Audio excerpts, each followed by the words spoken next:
Fishing Historic Places, main chapter, mid-July.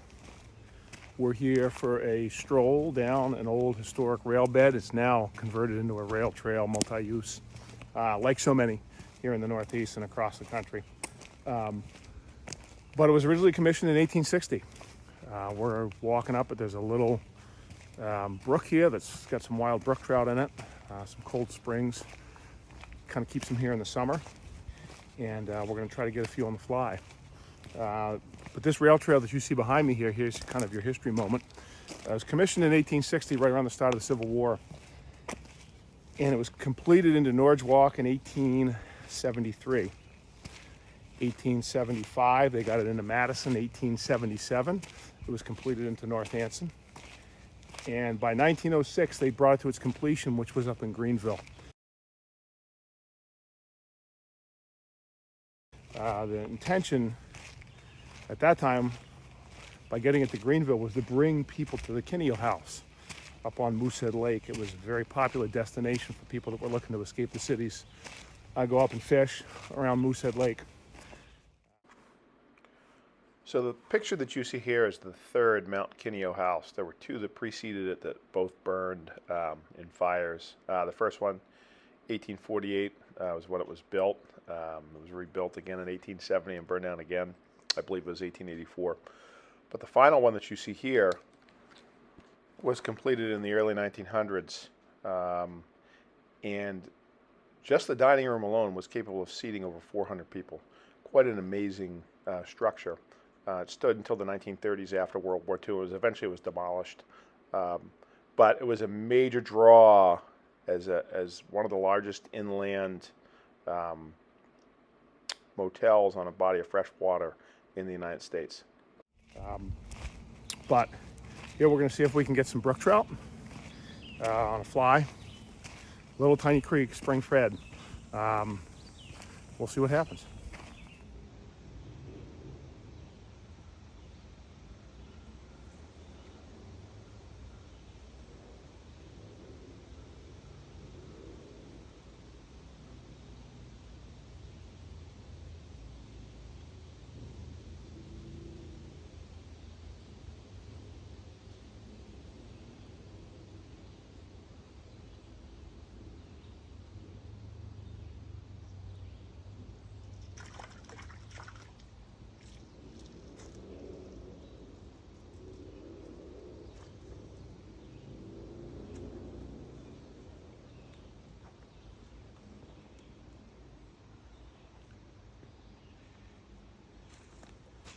Here we are, folks. Fishing Historic Places. That's a wild eastern brook trout. Little suckers, dark, living under them dark banks.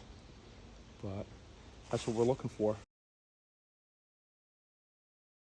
Doesn't take, as you saw right there, it doesn't take much to hide them, right?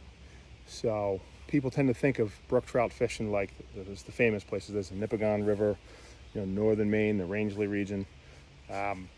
And all those places are fantastic and they have big brook trout, right? So what you have to remember is the vast majority of brook trout habitat in the place where most brook trout live is little places like this. Full-grown adult might be 8 inches long. That may be a 5-year-old fish in a place like this. So, yeah, that's the vast majority of where them live. About 90% of Maine has wild brook trout habitat. They used to be much more common in the East Coast. I think the numbers are on the rise again as the forest has grown more mature as we've moved away from the cutting. But they're going to be challenged with warming, but they're still here. And like I said, you can see most of their habitat is in a place like this. Small, spring-fed, cold places in the forest. Sad one, too slow.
So one of the reasons that we see brook trout in this place, if you look right here, we're going to kind of look at, zoom in on it. See that spring right there coming in.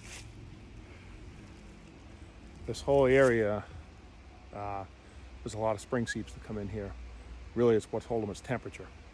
So everybody tends to think that brook trout only live in the cleanest, most perfect water. Now, the key for them is cold more than anything else. So when the forests got cut down in the 1700s and 1800s, the brook trout were one of the first things to disappear. In particular, once they really began to level the forest for lumber and boxboard and things along that line. So as that happened, the brookies disappeared. They were replaced with brown trout and rainbows through stocking programs. But brook trout don't need a place that looks nice. They need a place that's cold. And I've found some brook trout, some awful nice ones, and some awful boggy, messy looking places that just had cold springs and cold seeps. And there's quite a bit of cold water that comes in through here because there's a whole series of springs. Now in this clip right here, you're going to notice I'm fishing under a root section of a tree, and you'll notice a small brook trout dart out. It gives you an idea how fast they can move toward a fly in these small creek settings like this. Pretty small one, but he came out after a beathead nymph. But it just gives you an idea how fast they can move and how difficult to catch they can be.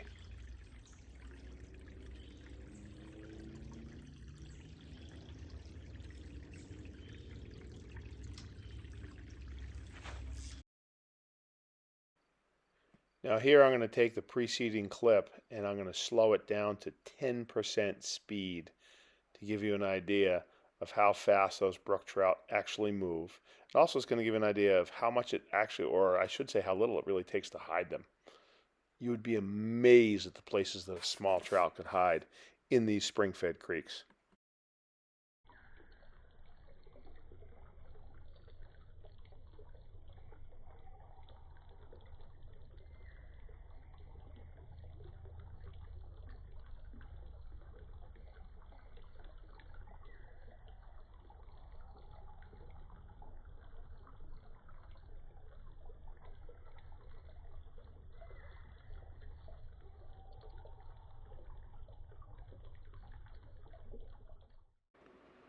Now, eastern brook trout mostly prefer cold water. Above 68 degrees Fahrenheit becomes dangerous for them, but high 50s to low 60s is their optimal temperature. So just keep that in mind anytime you're looking for a body of water where you might be trying to find wild or native brook trout.